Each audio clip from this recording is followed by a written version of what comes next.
I think we should be good. And just load up the page here.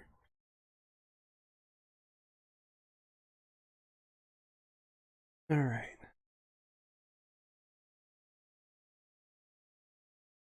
All right, guys. What is up? It is Friday night. It's a quarter to 10, and you know what? Let's talk about games because we got a lot coming up, and there's just a lot that I want to discuss. And for those of you guys that have no idea, I've kind of picked up a game called Pool. I've been playing Pool for like the last 4 to 5 months, pretty much almost every night for I'd say anywhere from an hour and a half to 3 hours a night, depending on how long I decide to stay and depending on how late it is at night, or should I say early hours of the morning. And yeah, so and whenever I go and whenever I play, either listening to music or I'm listening to podcasts or something of that nature. So I've really, like, over the last year or so, I've been really fond of podcasts. I've been really listening to like a ton of them. I've been listening to Randall Thor. I've been listening to David Jaffe himself, the gentleman that is behind the Twisted Metal series and God of War, and a whole bunch of other things. So there's been a lot of really, really interesting news that's been kind of popping up over the last God knows how long. And give me a second. Let me make sure that everything is working right because my mic doesn't seem.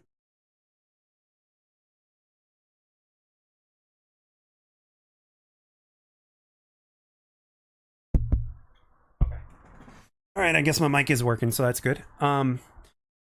So yeah, I've well, and on top of that, we got Call of Duty news, right? So what kind of Call of Duty news are we talking about here? Well, we've got apparently the next Call of Duty is going to be called Modern Warfare 3. And right off the bat, I just want to say that it's not going to be like the real Modern Warfare 3. Let's just get that out of the way right now. It's not going to be the Modern Warfare 3 that we remember back like over 10 years ago or something like that. It's not going to be that. It's going to be pretty much a continuation from what we've been getting, but except Sledgehammer Games is going to make it. So here's the interesting thing, though. The one interesting thing that I find interesting is that, well, technically speaking, I believe it's supposed to be Treyarch's turn, but they've kind of been skipped, right? They kind of been skipped and it's been getting delayed, which is great because it gives Treyarch more time to work on their thing. Because, well, back in 2019, Infinity Ward had their full 3 year cycle, and it's like then Treyarch kind of had to step in for Cold War, which was originally Vanguard's thing, or Sledgehammer Games thing, and then you guys know how that went, and so on and so forth. So what I keep thinking when I constantly am thinking about all this in my head, the one big thing that I keep thinking is, you know what? If you take all the things aside, like if you're talking about like things like engagement optimization, matchmaking, and all the BS and everything like that, um, well,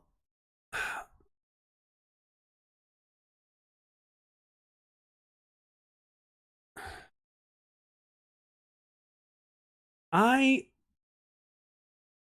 I have mixed feelings about this, right? So, I mean, granted, Treyarch has proven time and time again that if we actually like if they're actually given time, they always give us a great title. Uh, but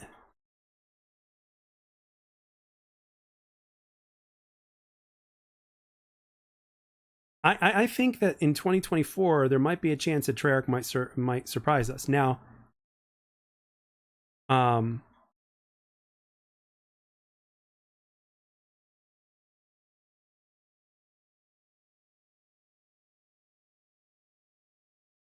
I really think that, like, if they were just to somehow eliminate engagement optimization, matchmaking, or whatever it is, like, legitimately, I personally think that the game is like, I think they might surprise us. I think it might be good. Um, but obviously, that's something that we can't avoid. You know what I mean? We can't. we can't avoid engagement optimization matchmaking, can't avoid skill-based matchmaking. It's whatever, you know. But if you were to put those things aside, I think maybe, possibly, could be Treyarch might be giving us some good stuff. But then we've got like the Microsoft side of things. You know, the Activision Blizzard thing has been kind of postponed for now. We've got what else do we have?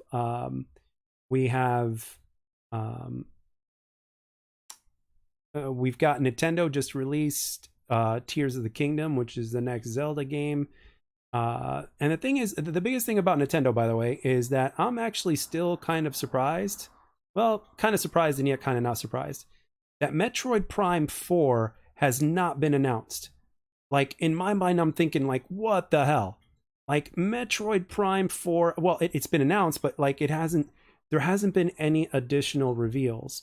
No additional teases or anything like that. Like, if I were them, I would at least, like, try to put something together to where it's like, hey, this game is still coming, you know? No matter what, no matter how small it is, it's like, just put something together to promote for people. But in my mind, I keep thinking that if Metroid Prime 4 were to be, say, like an equal to what Breath of the Wild was and what Tears of the Kingdom is shaping out to be, I'm not gonna lie, it that right there sounds appealing to me. The only thing that sucks is that obviously you've got, like, the Switch is only limited to, I believe, 60 frames a second. So I'm hoping that Metroid Prime 4 gets a legit 60 frames per second, because it's a first-person shooter. And when it comes to first-person shooters, I think 60 frames per second should be like the minimal standard, so to speak, right? But despite all that, I actually have to say that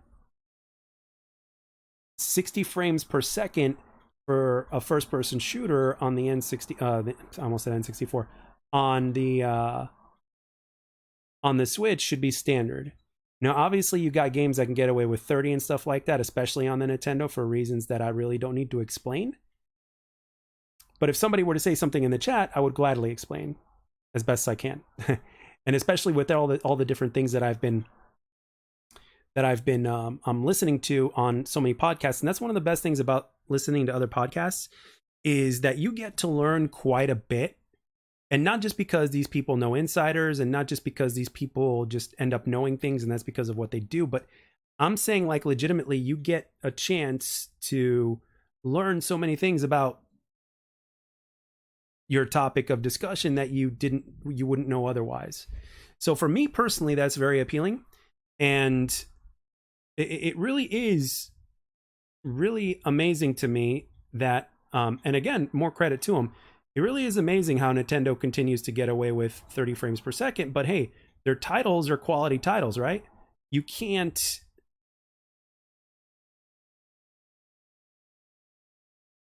deny the quality of the Nintendo games, right?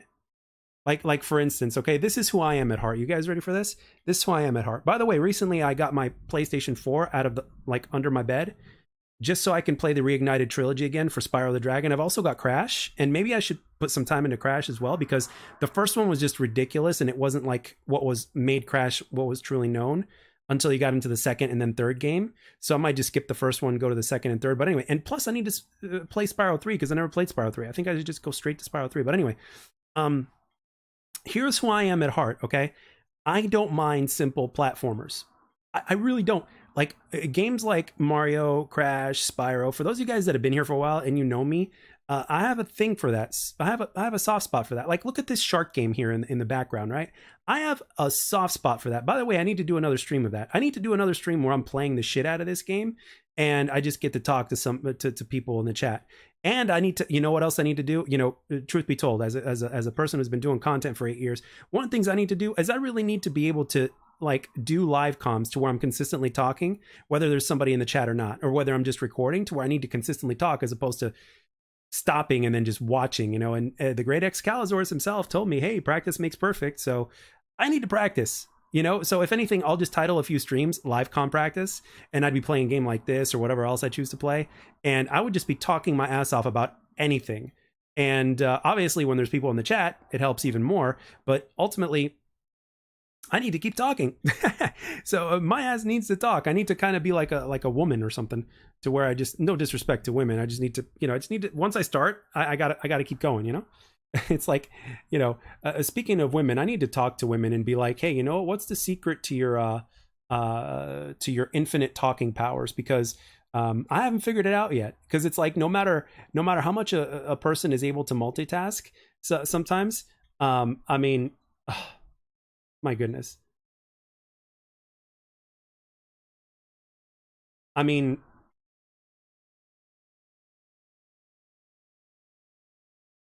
it's like, I would love to be playing games.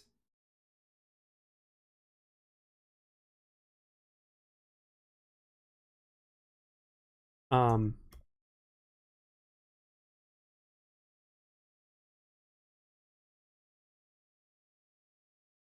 and even though I play games and stuff like that, I just can't seem to commentate for too long. But anyway, going back to what I was talking about. So like, Nintendo gets away with 30 frames because of the quality of their games being one reason. At the same time, um, a lot of their games that they come out with are so good, and they stick to, like, here's the thing that I admire about Nintendo, right? With Tears of the Kingdom, it's been said by reviewers and people that have played the game already, and people that have been playing the game for a couple weeks ahead of time, because they've been lucky enough to, uh, you know,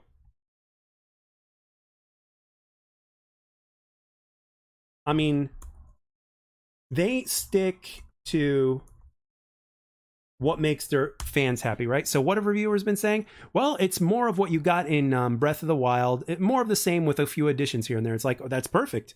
I'm like, that's perfect. No wonder why it's ranking so high among Game Critic or Metacritic or whatever. You know why? Because that's what the majority of their players like. Nintendo has a very specific type of audience, to where what they're doing is, like, their audience is, again, very specific, and they have certain expectations, and Nintendo focuses on that audience, right? They're not just focusing on like what most people like, they're focusing on what their particular people like. Because Nintendo, I mean, people that have a Nintendo, and to be honest, low key, I kind of wish I had a Switch, because I've always had a soft spot for Mario. I've always had a soft spot for Metroid, or for instance, right? A handful of games like Donkey Kong and stuff like that. But here's the thing: we still have yet to see Metroid Prime 4, even though Metroid Dread came out, which is, again, kind of appealing. And then you've also got Mario Odyssey, which is great. And then you've got the classic Mario games, a few of the SNES classics that are on there and stuff like that on Nintendo Online or whatever it's called. And then you've got, what else is it? What's it called? It's on the tip of my tongue. You've got Zelda, of course, right? So their exclusives and their party games, things like Mario Kart and stuff like that. Let me tell you, Mario, I think I remember hearing that their latest Mario Kart or some shit like that sold 58 million copies or 50 million copies or some shit. That's fucking insane. That is absolutely insane. God of War Ragnarok, I think, sold 20 at best, or Elden Ring sold 20 at best. And those games are top fucking tier, man. Absolutely top tier. By the way, I think I should, you know what? I need to activate my webcam when I do these lives. So that way, when people come into the chat, they can see that there's somebody there, and we can actually communicate back and forth. I think that's what I'm going to do from now on, starting with the next one or whatnot. Like, I'm going to have the gameplay and stuff like that going, or I might even play, you never know. And then I get my freaking bald head and my face in there, and we can go from there. But my goodness, man, that's insane how and please let me know in the chat if you happen to be here or watch at any time, and if you hear this at any time, or whether you watch afterwards, if you prefer the webcam at the same time, let me know. And if that helps keep you engaged, and if you just prefer that and you feel like it feels better like that, just let me know, and I'll get that going from now on after this stream. Because ultimately, one of my favorite things is having conversations about this shit with you guys. So, but anyway, going back to what I was saying, it really is amazing how Nintendo is able to cater to their specific type of audience right? It's kind of like saying Call of Duty only caters to their hardcore audience, but yet they still continue to make ridiculous sales. You know, because one of the things that Call of Duty has to do, if not actually the opposite of, is to cater to the super casuals, the ones that are not, you know, the hardcore audience, right? So Call of Duty has to do that. And then going back to Call of Duty real quick, man, Modern Warfare 3, holy shit. Like what like in my mind I keep thinking, why are we still going with the Modern Warfare franchise? Like from a campaign perspective, um from a campaign perspective,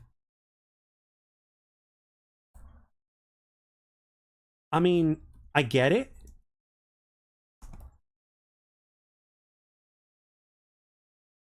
but it's like this would also be the first time we get a Modern Warfare game twice in a row, like where it's the same, if I'm not mistaken. So it's like I keep thinking to myself, it's like maybe they really don't know which direction to head in. Maybe they really don't know what they got coming.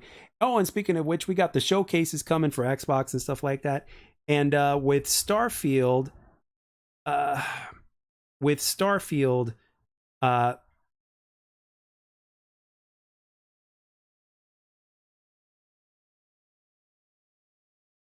like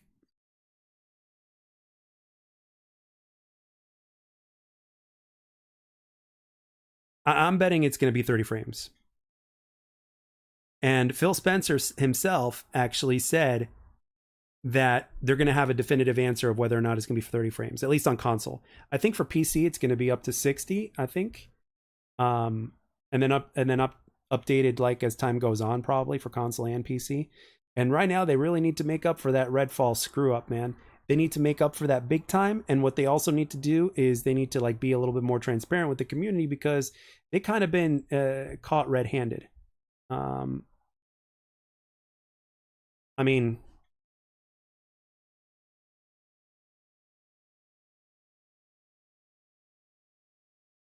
I mean,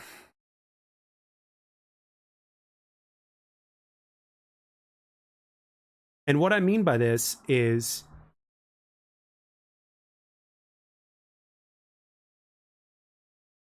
how do I put this?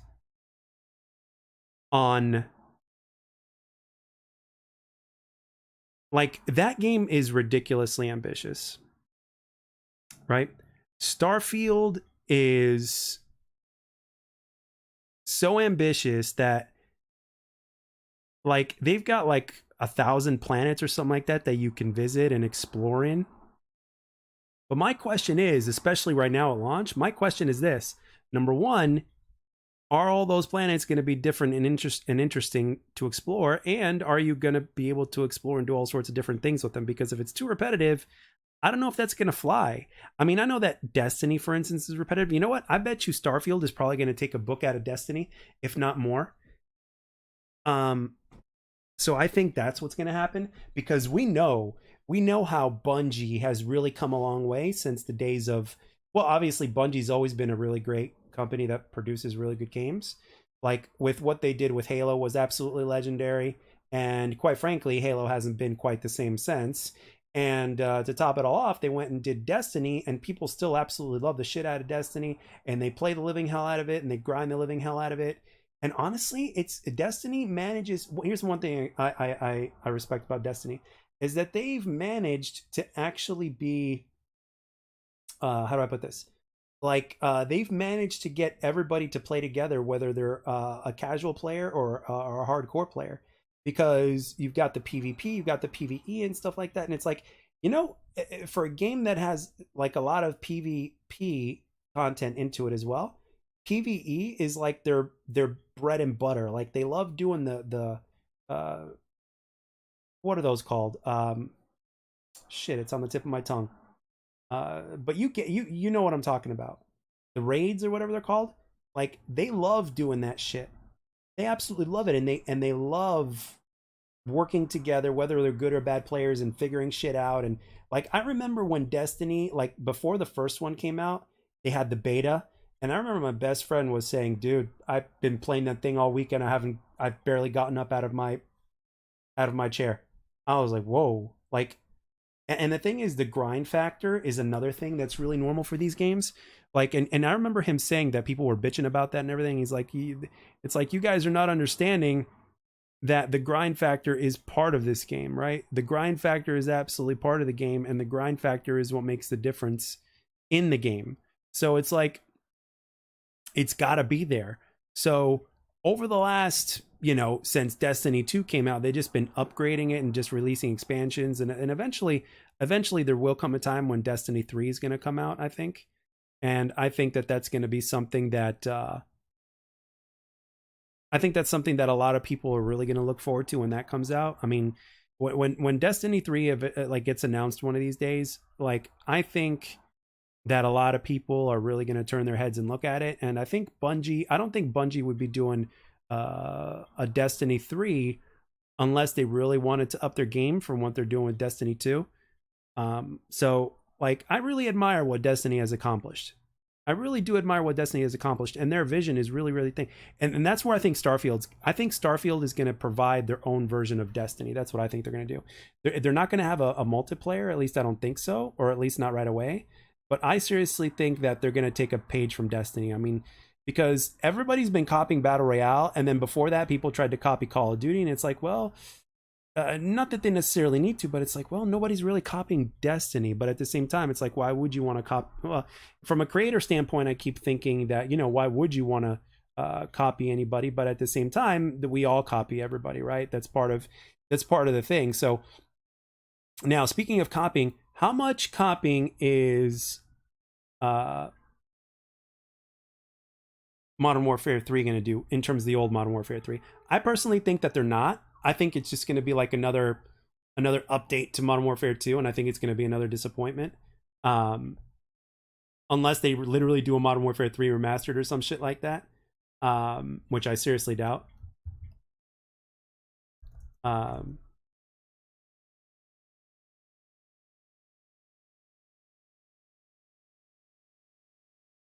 But I think personally that it's just going to be another disappointment. But I also think they're still going to be successful because, well, people are going to keep buying it, and they're going to keep releasing Warzone, right? Now, I don't think you need Warzone in order to play Modern Warfare 3, so that's good. But despite that, I don't think, like, you don't need to play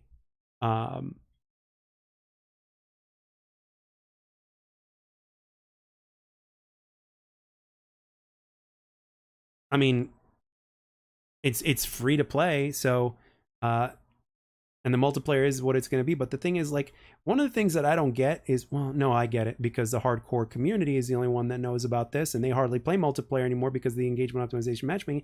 But still, people play Warzone, but then you see all these big Warzone players, yeah, and they're doing it because they're probably cheating. Yep, it is what it is. So never mind. Hey, if you're enjoying Call of Duty, hey, good for you. With everything you've been doing, if you're enjoying it, good for you. Nobody can tell you what you like and what you dislike. If you like it for whatever reason, then hey, good for you. If it does what gaming is supposed to do for you, then hey, more power to you, right? I could never really diss that. I might not be able to understand it, but that doesn't automatically mean that I should diss it. So, but anyway, excited for the showcases coming up. Again, with Nintendo, I would really love some sort of not announcement, but like just some sort of update on Metroid Prime 4, bro. I mean, Metroid Prime 4 has been looked forward to for so long among the community of fans for so long. It's ridiculous. But and it's been like 5 years, I think, if not close to that, since we've seen anything about it. So that is one thing I'm looking forward to. Another thing that I'm really curious about Nintendo is whether or not they're going to have a new Donkey Kong. I know that they're kind of at the end of their life cycle of their current console, because it's been like, what, over 6 years now. So, and that brings me to my next topic, as far as, like, are they going to announce a brand new Nintendo? Like, because if it's going to come out within the next year or two, right, after the showcase and announcements and shit like that, like, it would make sense to at least announce it a year ahead of time, so that way people know what's coming and everything like that. And with that being said, that Mario, and you know that at least a Donkey Kong and stuff like that. A Zelda just came out for here, so that's I seriously doubt that they're going to make another Zelda, like for a launch title. But like as far as Donkey Kong goes, as far as Mario goes and stuff like that, I mean, are you going to have something for the Switch at least, or maybe for the new console or something like that? Because like, and again, I hate to keep going back to this, but man, Metroid Prime 4, man. Oh, and let's see what else. There's another thing. Like back in my day when I was, again, I don't care for this franchise too much, but I respect it because of what they've been able to accomplish. But back in my day when I was in 8th grade, I was 14 years old, and during the N64 era, there was a game that had come out called Pokemon Stadium. And every single kid that owned an N64 owned Pokemon Stadium. So in my mind, I'm like, okay, maybe a new Pokemon needs to come out, like a current gen or whatever, or maybe a new Pokemon Stadium. It's like I don't know, but I know, but they've been making waves with their handhelds. I know that. So Pokemon is another one of those franchises to where it's always gonna print money. Let's face it, it's one of those things, and that's the unique thing for Nintendo. Like they have a handful, not just one or two, but they have a handful of franchises under their belt that could literally print money. Mario always prints money. Zelda, as with Tears of the Kingdom, if you haven't seen already, prints money. Donkey Kong will print money. Metroid, when Metroid Prime 4 comes out, it's gonna be like an explosion of fandom, right? Like all the fans are gonna go nuts because it's a game that was like what was that one game that was for Nintendo that was announced for so long, but then it wouldn't get released for so many years later? The Last Guardian, or no, is that what it's called? Yeah, The Last Guardian. Like when that game was announced, people went ape shit. And then a few years later, they would do some other small reveal, and then they would talk about it a little bit more, and then the game would finally get released, and like but people were going ape shit about The Last Guardian, despite the fact that at first they didn't see anything. They didn't see or hear much of anything about The Last Guardian, but they absolutely loved it and they went for it. So for me, I would say Nintendo has like a handful of all of um these type of games, right? So I'm thinking to myself, like, Nintendo needs to keep doing what they're doing because they only really screwed up once during the Wii U era. So, but ever since then, they've been making up for it, and they've been very successful, in my humble opinion. Nintendo has 100% been successful with what they've been doing since the Wii era. And I respect the hell out of them for that. And I'm really looking forward to, like, at heart, I can tell you this right now. I can say it on stream. And next time when I put the webcam on, I will say this looking directly at the cam. At heart, like you guys know, I don't like, I love all the consoles. I love everything.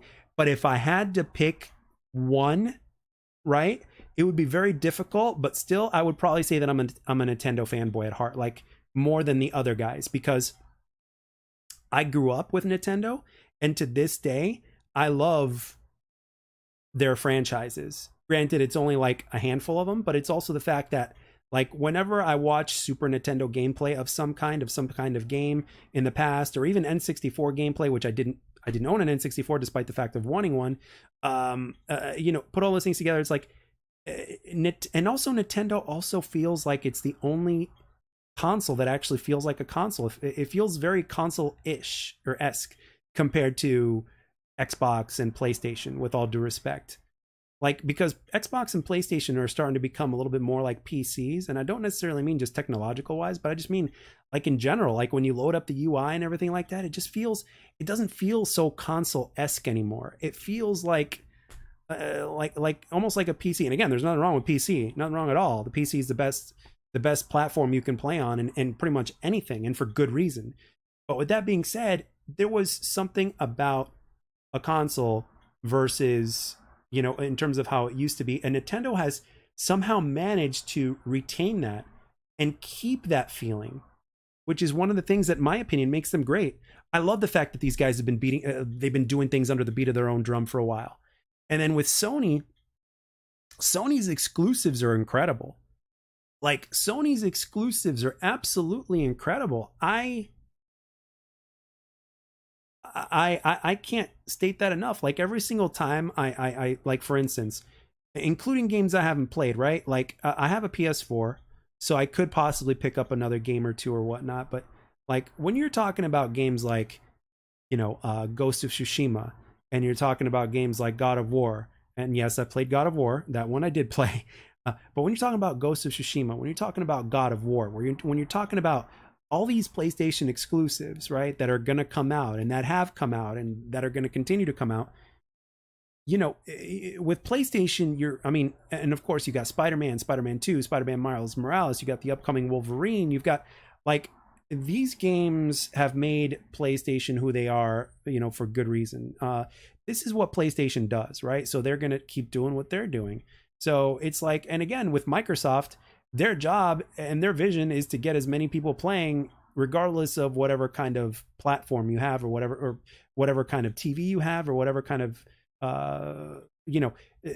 their job is to get people to play through Game Pass, through the cloud and all that kind of stuff, regardless of whether you're just playing on a TV and you just download the app or whatever it is. Like they just want to get as many people playing as possible without necessarily having to get a console or having to relate to just one or picking just one platform. And I apologize for the noise in the background, but it's thundering here. I guess we're supposed to get some rain, which is good because I like the rain.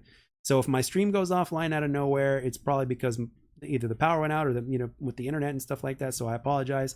But anyway, I think we hopefully will be okay, and we can just keep going here. But anyway, so but Microsoft is really struggling, man. Microsoft is really struggling with like their first parties, and which is absolutely crazy because they're the guys that have a lot of money and stuff like that. But at the same time, money doesn't make everything, right? You gotta know what you're doing, and unfortunately, it seems like not everybody at Microsoft knows what they're doing. And no, I'm actually not pointing my finger at Phil Spencer. I think he's one of the few that actually does know, but unfortunately, he just doesn't have the correct backup, right? He's a guy that knows what he's doing, but unfortunately is limited in terms of the good tools that he could use, and he needs to find some other good tools or move things around, so to speak, right? To where it's like a chessboard, right? He's got to put his pieces in all the right places in order to get this thing going. Because right now, they're surviving because of Game Pass, and then they're thriving because of Game Pass, but that's only going to last for so long before things start to crumble. Because you can't just rely on old games and all that kind of stuff. If the new shit that you're coming out with is just crap or incomplete or whatever the deal is, you still need to create quality games despite the fact that you're not trying to beat Sony or you're not trying to beat Nintendo at their own game.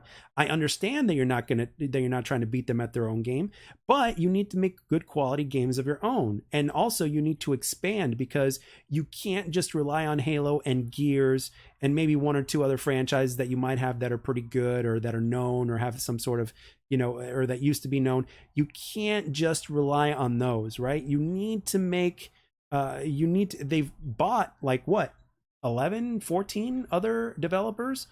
But the thing is, you need to get those guys going and correctly, because if everything those guys make comes out to be crap, then, well, I'm sorry, but a lot of people are not going to want to subscribe to what it is that you're offering, because, well, the thing is, people are not, even if it is at a reasonable price, people don't want to spend their money on what's called quote unquote crap or something that's low quality or whatnot. And people do know at this day and age, even though they want a great deal, the thing is this, well, people understand also that you get what you pay for, right? So as a gamer, I have to say, like, would a gamer spend, like, let's say $200 a year on, so let's just say 180, right? But let's just say 200 to make it an even number, right?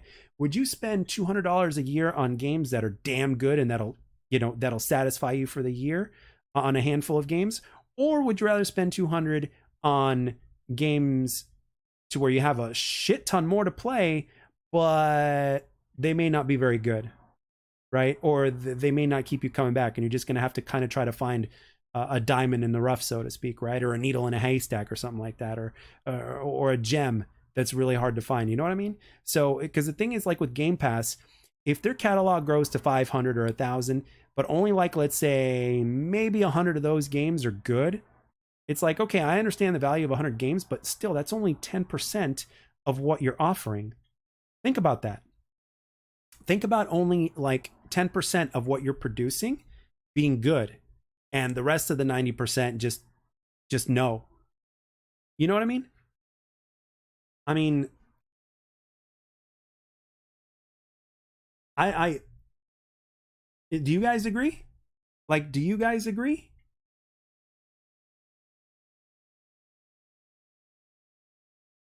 Or am I just thinking out of my ass here? Because I don't see Microsoft surviving for too much longer if they keep this up. You know, they got to be able to fix shit up. That's what I'm thinking. And then you've got going into something else that I've been seeing online a lot this week is a lot of people are thinking that the next Mortal Kombat is Mortal Kombat 1, and then you got Ed Boon. First, he like tweeted out saying we never actually confirmed that our next game is Mortal Kombat. So there's still a possibility that, and again, I don't, you know, because Ed is the ultimate troll on Twitter. He's the ultimate guy that just gives you like it's ultimately a mystery until something is officially announced. But ultimately, Ed Boon went on Twitter and basically said, like, hey, listen, like we never really said, right? We never actually confirmed that our next game is a Mortal Kombat game. And then a lot of the people in his response were like, come on, Ed, stop fucking with us. And it's like, you know, but it makes you think, but I'm like, what if they're actually doing kind of like a rope-a-dope or something like that? What if the next game is actually not a Mortal Kombat game? What if it's another Injustice? What if it's not exactly what we think it is? Think about that for a second. I mean, imagine if it could be a Marvel versus, well, like a Marvel versus DC, for instance. I would be all about it, and I don't think I'd be the only one either. I think a lot of other people would absolutely love that. They would love a Marvel versus DC. I know that for a fact. So, and we're supposed to be getting some sort of official reveal within like sometime this month, I guess. Supposedly, I don't know whether or not that's true, but for me, as a fan of the franchise and as a fan of what NetherRealm does, my thoughts are I don't know. I'm kind of 50-50 at this point because I've always kind of speculated to a certain extent that it might not be Mortal Kombat. It just might not be. It might be something else. So in my mind, I keep thinking, okay, so what I think it is, it could be like they were in talks. Ed Boon accidentally let it out of the bag that they were in talks with Marvel about a project. So it's like if they were to do a Marvel versus DC game, oh boy. And that was back in 2019. So it's been 4 years. So it's like, what in the world could they be possibly doing? Now we all know that the vid obviously got in the way of things, but with that being said, I keep thinking to myself, like, what if they've actually been making a Marvel game this whole time and perfecting it, and Marvel vs. DC type of game or some shit like that, and perfecting it and giving us something that we've never seen before, like a new IP or some shit like that. I know a lot of fans still want to see Injustice 3, and I get it. Um, but I don't know, man. I think it's going to be something a little bit different. I mean, it still may be Mortal Kombat 12, but something in my loins is telling me, like, something just doesn't seem right. Something's off. And I know they had that quarterly conference call, and the guy basically let it out of the bag by accident that it's going to be Mortal Kombat 12 or whatnot. And then Ed Boon went on Twitter and said, hey, did you guys hear about Injustice 3? So maybe Ed Boon is actually saying, hey, maybe it's actually, maybe he was hinting that maybe it is Injustice 3, even though the quarterly guy said it was Mortal Kombat 12. You never know, man. It could have been a setup all along. It could have been a purposely set up. You know, they can't lie about their quarterly earnings and stuff like that. But you know, in terms of the title of the next game, you know, in order to trick the audience, you know, that's different. You know, it's one thing to lie about your quarterly earnings, which is illegal, I think. And it's a whole other thing to, you know, say your title is this when it's actually this. Again, and this is just a speculation, but something just seems a little off. I don't think there's a possibility that it might not be MK12. I'm telling you, it may not be MK12. What's up, Laura? But seriously, um, and uh, what else? There was one other thing that I wanted to to talk about at this point. Um, I I'm also a really big fan of remasters, but I'm also a fan of sequels of games that we haven't seen in a while. So, like, obviously Activision is smart enough to know that if the deal wouldn't go through, that obviously, it's not like ever since they've been in talks with Microsoft that, oh yeah, we're just going to pause everything. No, Activision's still going to keep things going no matter what. So, like, if Toys for Bob were to make a Spyro 4, I would be happy. I would be very happy because Crash 4 has already come out,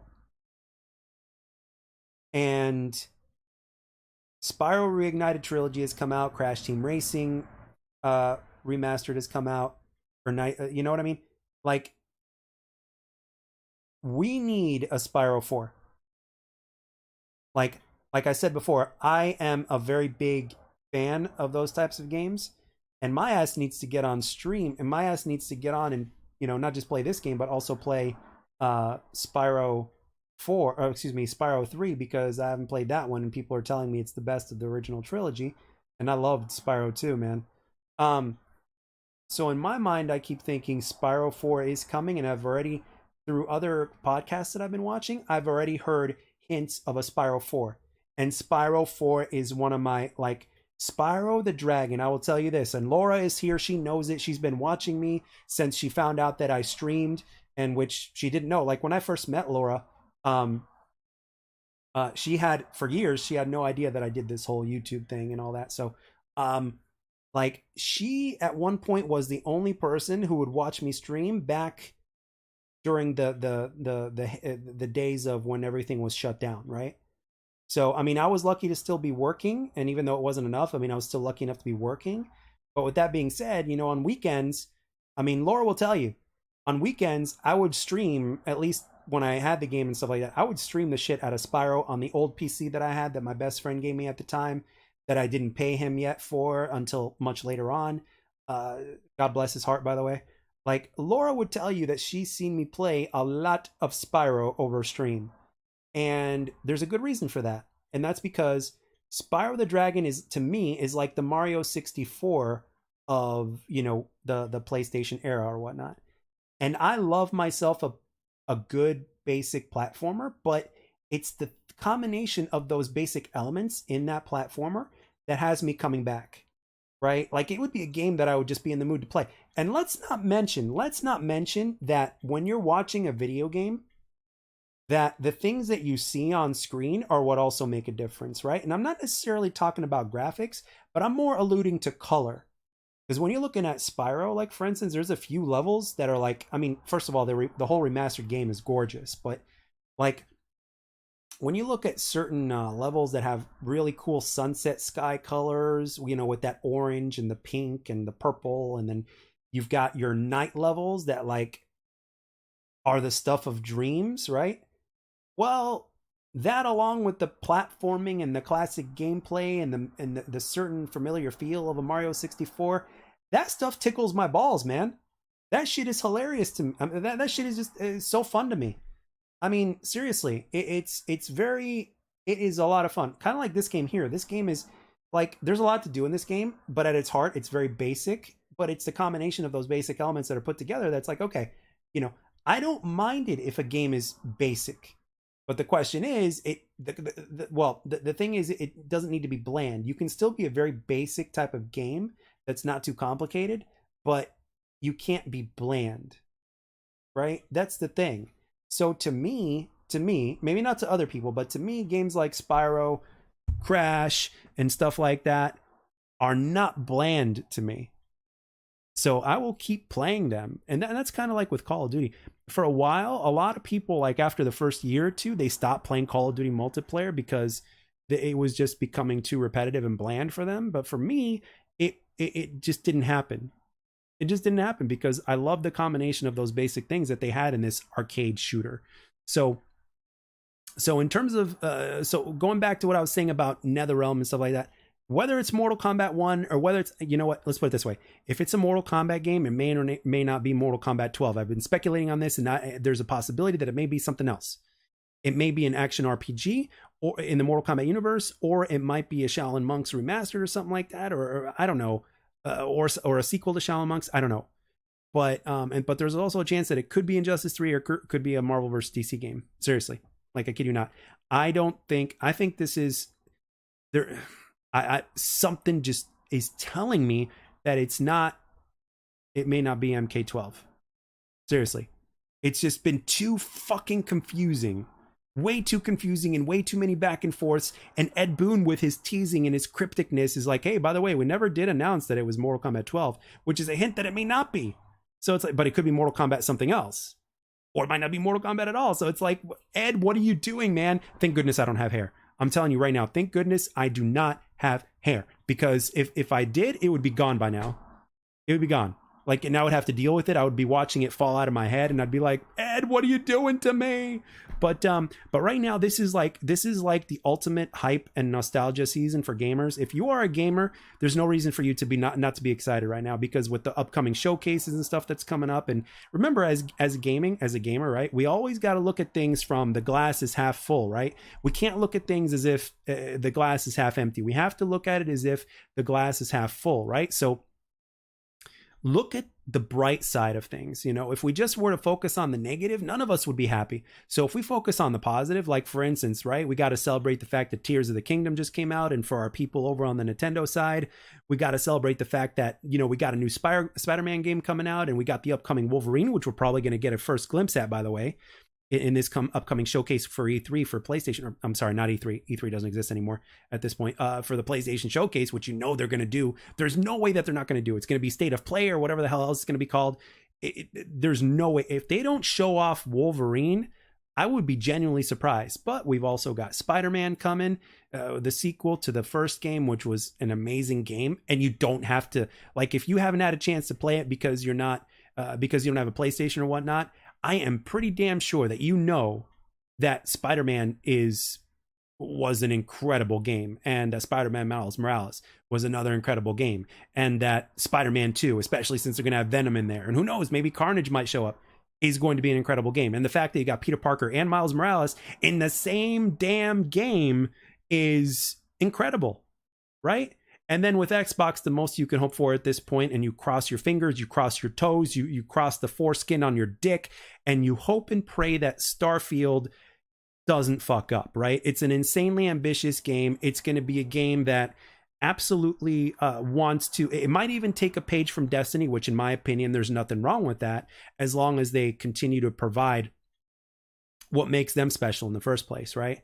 They got to be able to separate themselves from their competition. They can't just copy and paste what Destiny's doing and call it Starfield. Okay, you can't do that. You got to provide your own uniqueness, or else it's just not going to work. And Xbox, more than anybody right now, needs to be like, all eyes are on them at this point, because they simply can't afford to fuck up now, because they screwed up royally. So, and again, Phil Spencer can only do so much, and there's so many people below him. There's other little compartments of the chain of command that are below him and that need to be there, because quite frankly, he can only do so much, right? There's only a few hours out of the day. There's only so many hours in the day, and all that other shit going on. And there's so many things going on at the same time, and so many different areas to cover. So it's like, literally, Phil Spencer can't do everything and be everything all at once. He just can't. So the problem is that some of the people that are below Phil, right, that are handling certain compartments, are just not qualified to be there. For instance, case in point, for those of you guys that may not be aware, Phil had basically done an interview recently at Kind of Funny Games, and he basically said that, and I'm paraphrasing here, they do these kind of mock-up reviews before a game comes out to get an estimation of what the review would be. And apparently those guys said that, yeah, it's going to be, it's going to review fine. And that right there just tells you right there that these guys, like, some of these guys do not belong in those positions. And the thing is, it would be easy. It would be easy to find out, like, in order to get people to play and review your game. Like, you can even put that out there into the masses. Like, you can send it to some of your most dedicated Xbox fans, and for free, but make them sign an NDA and be like, and have them report to you like 2 weeks later, right? Let's say you give it to them a month before the estimated launch, and you're like, okay, you guys got a week or 2 weeks, report to us and let us know about this game, whether you think, Tell us what you think, full on. And, that's all it would take. And basically, you would know right then and there whether or not your game would be good to go. Your most dedicated fans are not going to screw you over. And trust me, whether you believe it or not, or whether you like to believe it or not, Xbox has dedicated fans. They've got hardcore fans, right? Just like PlayStation does, just like Nintendo does, and for their own personal reason. But like I said earlier on the stream, you've got to absolutely positively pump out good quality games. And right now, because of Redfall and the unfortunate catastrophe that was Redfall and the state that it got released in and shit, let me tell you, more people have their eyes on Starfield now more than ever. The pressure is on Starfield now. So the guys at Bethesda, I am hoping that for console that they get a 60 frames per second. And I know on PC it's probably going to be 60 at the beginning or whatnot, but because it's a first person shooter, man, you cannot have 30 frames in a first person shooter. It's not like Nintendo. It's different. Okay. And again, the Xbox community is not like the Nintendo community. It's just not.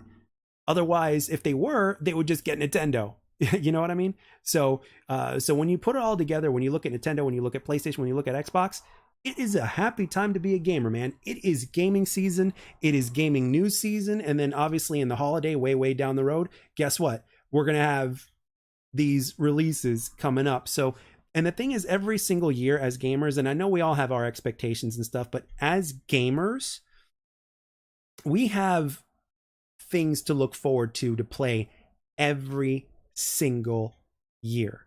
Now, I know that sometimes certain things don't come out the way we want them to, right? I don't think anybody can argue against that, right?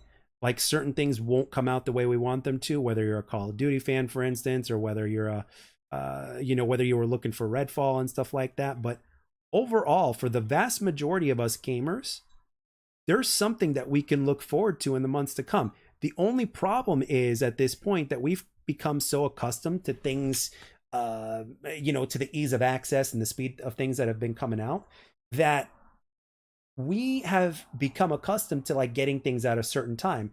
And when we don't get those things, especially the younger folks, we kind of get cranky and all that kind of stuff. But when you look at the overall picture, when you look at the amount of options we have as gamers into what we have access to and what are, and again, back in the day, you had to have like a significant amount of expendable income to play games. Now, all you need is a Game Pass subscription or even a PlayStation Plus subscription, really. And you've got a whole bunch of games right there waiting for you. You can play pretty much anything out of those different category of games. Whereas back in the day, you always had to buy it. And it was always more expensive than what it is now. Lots has changed. I mean, sure, a lot of things have stayed the same, but lots of things have also changed. And look, you can argue of whether or not, depending on the way you see things, you can argue as to whether or not things have actually gotten better or whether they've gotten worse in terms of the things that have changed. But you got to admit that there's always something to play every year. I mean, if I had a chat with let's say 100 people in here right now, I'm pretty sure that the vast majority of them, if not all of them, would at least give me one or two or more titles that are supposed to be coming out this year that they're looking forward to playing. Like that, seriously, like no matter what. And for me as a gamer that I am, I still have fun watching games that I don't even own. Right? If one of my favorite streamers is streaming a game that I do not own, I will watch it for a certain period of time, or maybe watch a playthrough and stuff like that. That's just me. Or let's say somebody's got a podcast going on and they have a gameplay that doesn't include a shark eating shit. For instance, like it's one of the new games or something like that. Shit, I'd watch it. I mean, that's something that I would feast my eyes to. Why not? It's a new game. It's a new form of art. And it's interesting because sometimes whether you watch a game or whether maybe you decide to like pick one up that you didn't think you like, sometimes that's all it takes in order for you to actually fall in love with a game. Sometimes, you just hear about a game, right? Through all your friends and stuff. You hear about it and you're like, fuck it, I'm going to try it, whatever, right? And then you do try it and you fall in love with it. I think a really good example of this is Elden Ring. Like Elden Ring had that kind of effect. It's one of the reasons why that game became so big and so successful. It's because it literally did that. People were hearing about it. There was no way you didn't hear about Elden Ring. Seriously. Like your dog would be excited about Elden Ring, okay? So, or cat. Or cat, because I like cats too. Cats are good. We like cats. Meow. But but the thing is, like, there's a reason for that, right?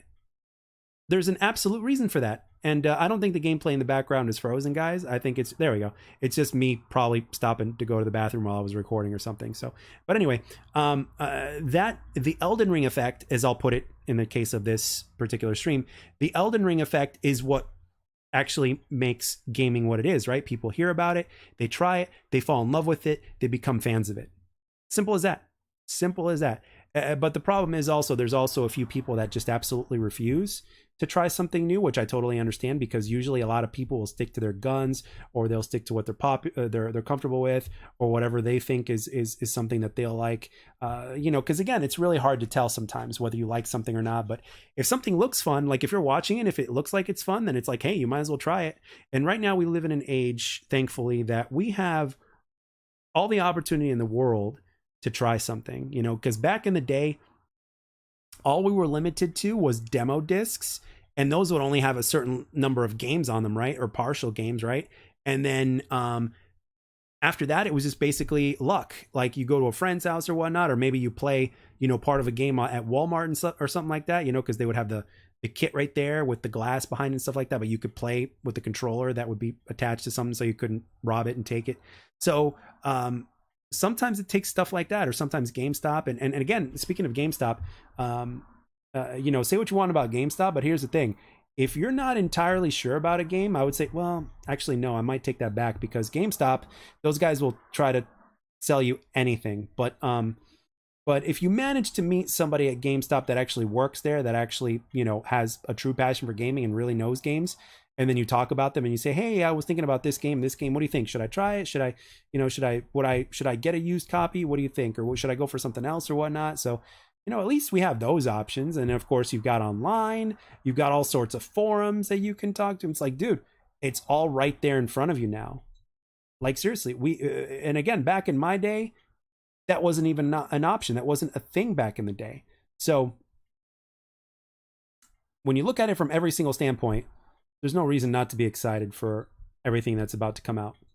Like I really, like, damn, this is the point where I wish that where I had like at least 10 or 20 people in the chat, and we'd just be talking about like, what are you looking forward to? What do you want to come out? You know, things like that. And what's really cool is that I'm really like, when Nintendo's console comes out, let me tell you, or when it gets announced, I'm actually thinking, okay, number one, what's it going to be? Number two, is it going to be, you know, more advanced in terms of spec wise? And number three, you know, what are the titles that are going to come out for it on launch?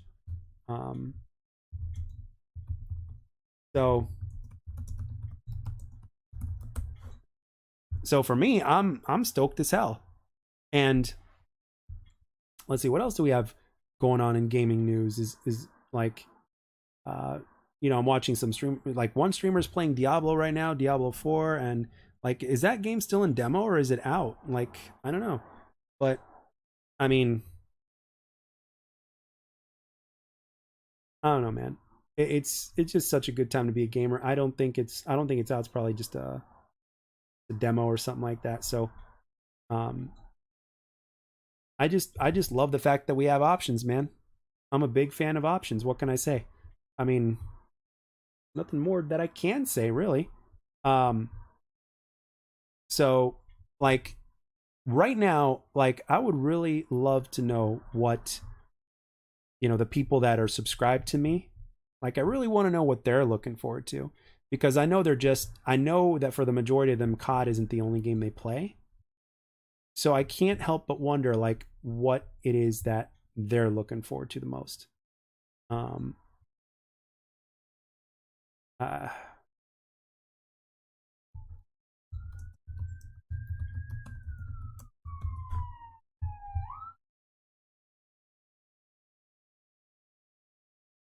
so I can't express that enough. And then of course you got X Defiant, and then maybe SM Squared will come out as well. So when you're talking about X Defiant, you know, it's one of the more respected developers. Well, again, they work for Ubisoft, but I think, you know, uh, again, it's kind of like, it's like I get it. I get the stigma behind that, but at the same time, I keep thinking to myself, like, okay, Ubisoft, like right now, the guys that are making X Defiant are like, you know, they're looking to do the right things, and it looks like they're headed in that direction. So I'm going to give them the benefit of the doubt, man, because so far they've proven to us that uh, that's what they're all about. That they're trying to do the right things by the community as best as possible. And I am actually willing to give them the chance. I think they deserve the chance, and I think they earned the chance so far. Um, so as far as PlayStation goes, obviously I think Ghost of Tsushima 2 is probably going to be on its way. I wouldn't be surprised if they announced it. Um, so yeah, Ghost of Tsushima came out in what, 2022. So we're in 2023. So I don't know. It might be too soon. It might be too soon. I don't think so. But if they do announce it, it's probably, if it's going to run on the same engine, they'll probably announce it. So actually no, nah, it would be too soon probably.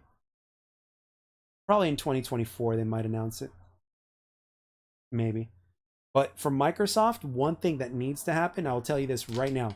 There is one franchise that did very well, and it took a lot of passion to make, and the community is very passionate, and it deserves it. And Killer Instinct needs a sequel, man. Killer Instinct absolutely positively needs a sequel. Absolutely needs a sequel. There's no, I don't know, is the community for Killer Instinct that small? I personally don't think so. Um I don't know. I don't know why a sequel for Killer Instinct hasn't been come out yet.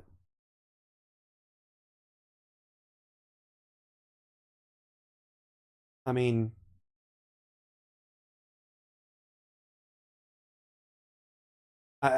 don't you guys think that a sequel to Killer Instinct is well deserved? Especially if you were to look at the story. Um,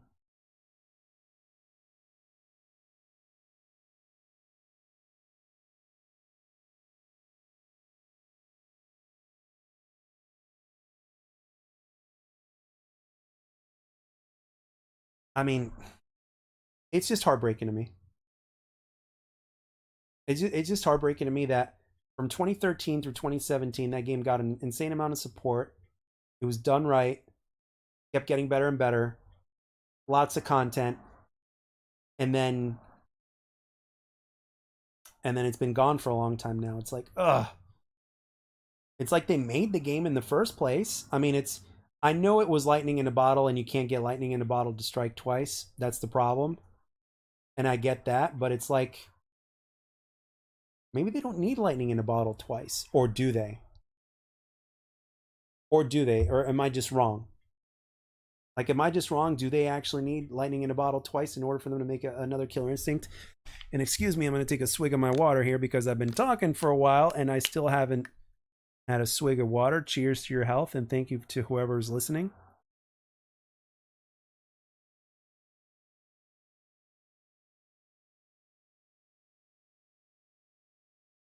Ah, delish. Um, but I,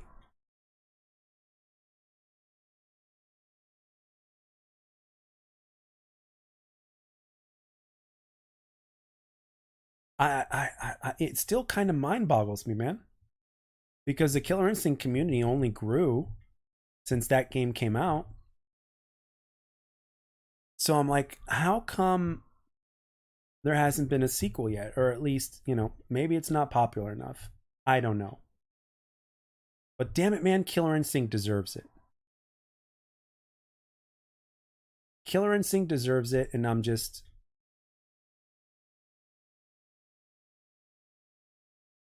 I'm just looking at you, and I'm just looking at you, Microsoft, and saying like, if the community only grew since you made this game, it's like, why are you not making a sequel?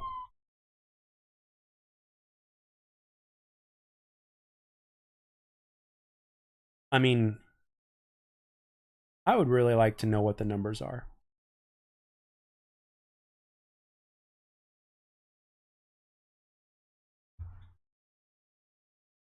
So I really, that would be like, as a person who grew up playing the franchise, I want that franchise to continue to thrive.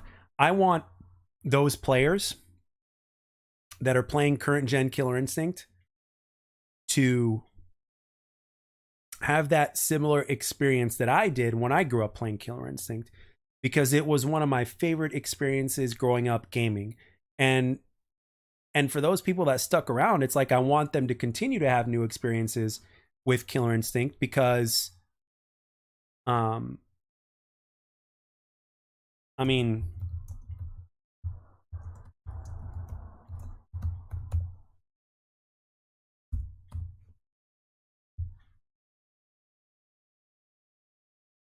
mean, that's what gaming is at its core. At its core, that's what gaming is. Gaming is about building memories. You're building memories while living in those memories, in those dreams. And then you create new ones, and then you pass them on, and you keep those, like seriously, man. I can't express that about my favorite gaming moments growing up being at the time of like when I was a kid and into my teens and into my adulthood. It's like memories are what make it everything, and you're constantly building new memories when you're gaming. So, and nostalgia is as powerful as it is for good reason. You can't just rely on it, but it is as influential as it is for good reason. So, um, Microsoft needs to make a sequel to Killer Instinct. Uh,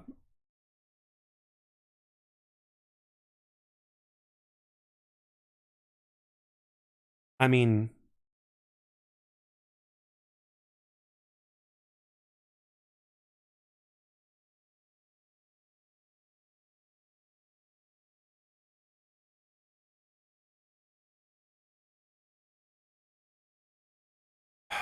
I don't know.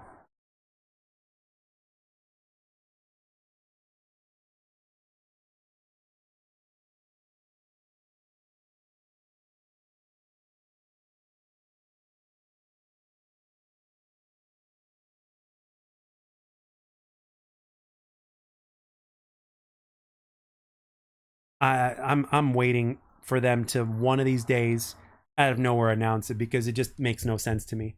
And the fact that the community has been talking about it, and the community was a hell of a lot smaller when they announced that game. So sometimes I just don't get it. um,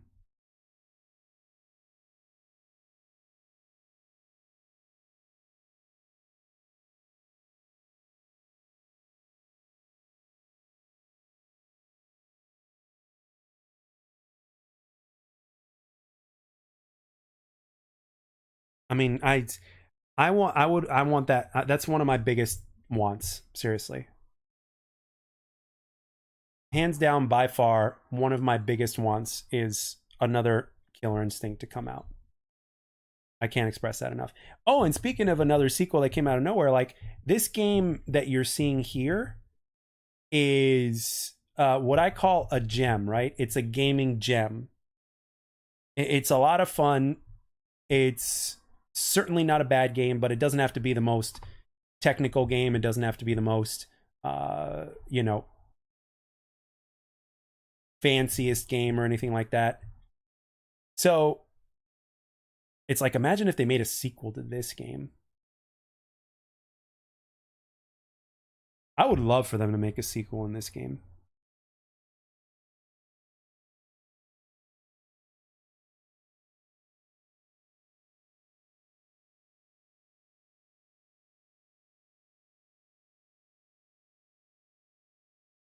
Like I want there to be like, and that's the thing too. We don't get that many shark games, do we?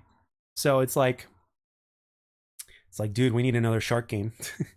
This one came out during the 360 era, and it's a good one. So it's like we need another shark game. We need another one that's crazier than this.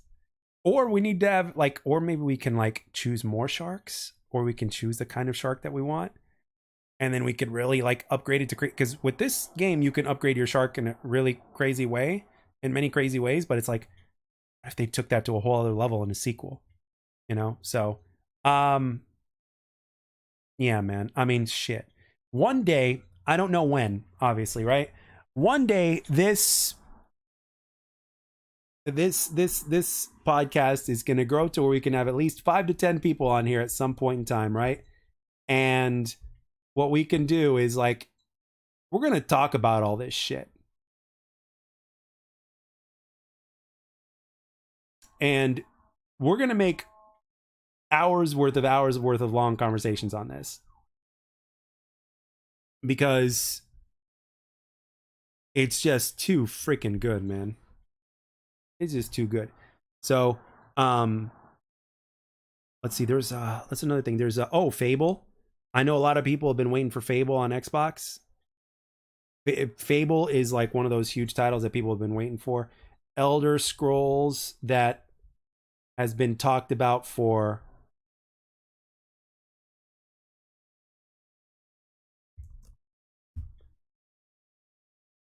I mean,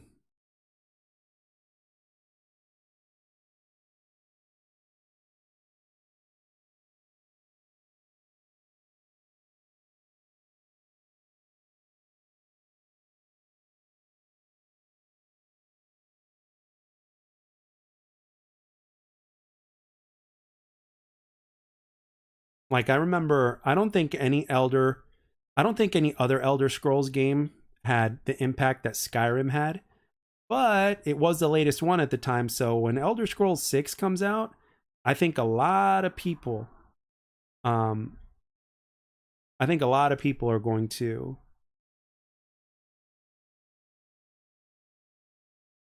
I think a lot of people are going to like play the shit out of that game. And the fact that it's taken so long to make gives me the speculation that hey, maybe maybe this next game, you know, which will probably be a sequel to Skyrim or whatever, um maybe it's going to be even bigger than Skyrim was because they remastered Skyrim pretty quick. Well, I don't know if I want to say pretty quick, but soon enough, and I think they remastered it twice. So, um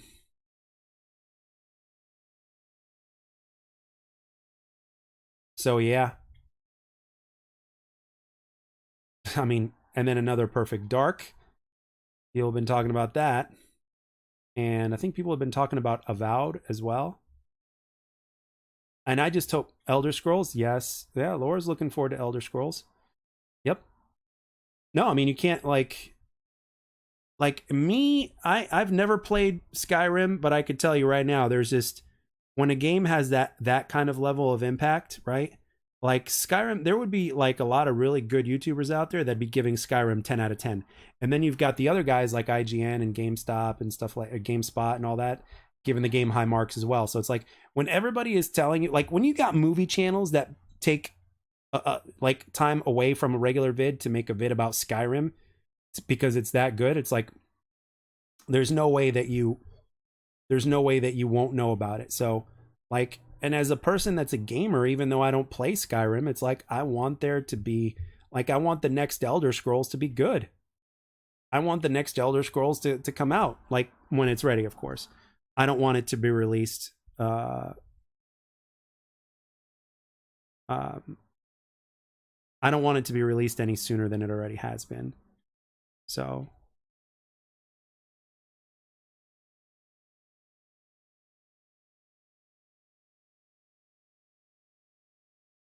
I mean,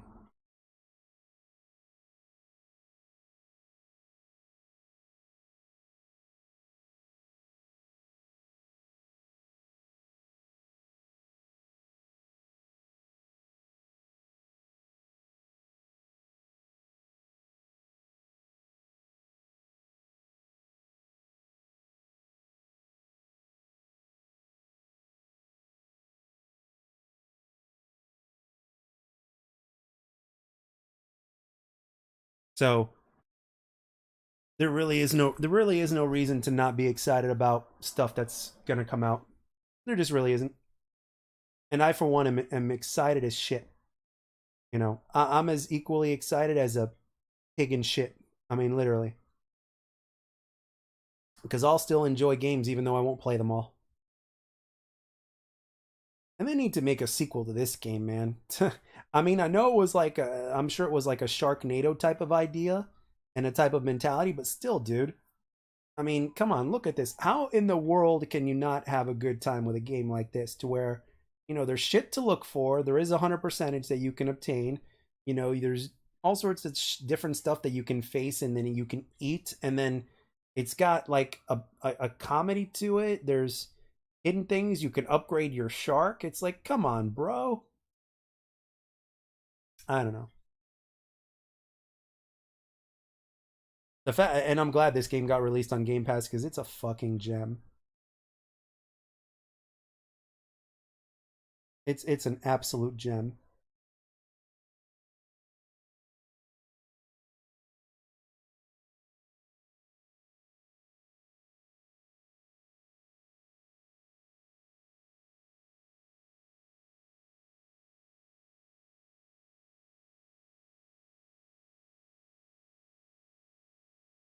So I personally can't wait.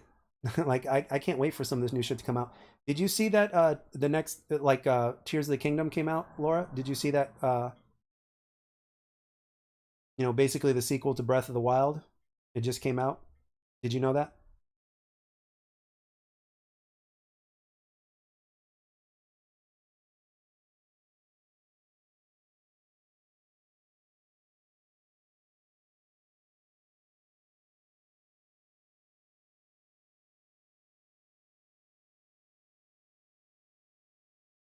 Yeah. So and everybody's been praising it so far.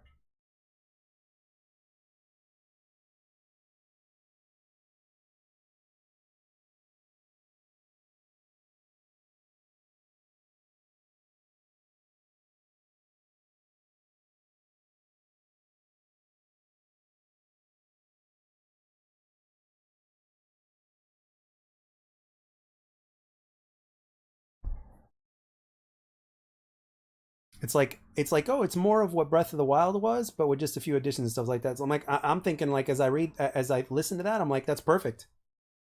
It's like Breath of the Wild was successful for a reason, and I'm glad that they're sticking to their formula. It's like they're not changing things just for the sake of changing them. So seriously, like I'm thinking, I actually think that whenever Nintendo does their next showcase coming up, like I think they're gonna announce Skyrim. I'm sorry, Skyrim. I think they're gonna announce that they got another console coming, and they're the only ones that are still very console esque. Like when compared to, you know, when you compare it to Microsoft or Sony, like Nintendo still feels like console esque.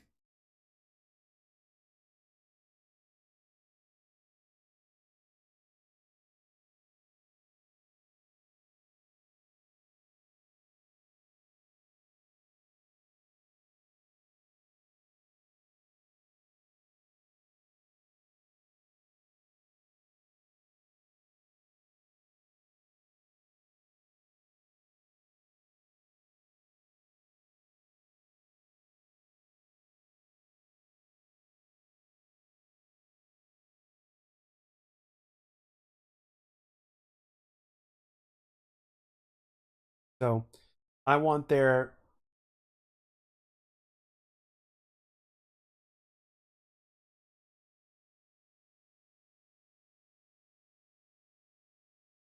I want there to be a new Nintendo console coming out. But again, what are they going to release with it? That's the big question. So that's where my mind keeps going. Is like, what the hell are they going to release with this new console? I don't know. I mean, it could be a new Mario game because Mario Odyssey had already come out, so like way back when. So they give them plenty of time to make a new Mario game, which could be a thing. Zelda just got released, so another Zelda game isn't coming out for a while. And then what else? Um, Metroid Prime 4 has yet to be announced, so that could be a thing. Donkey Kong Country, we haven't seen a new Donkey Kong game, at least from what I can recall. At least not any recent times.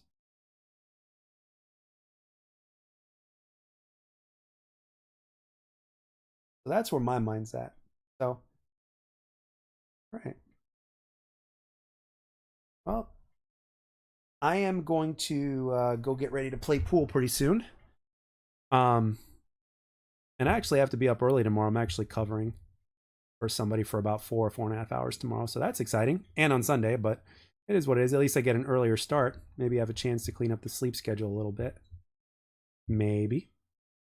But yeah, man, I'm excited as hell. I want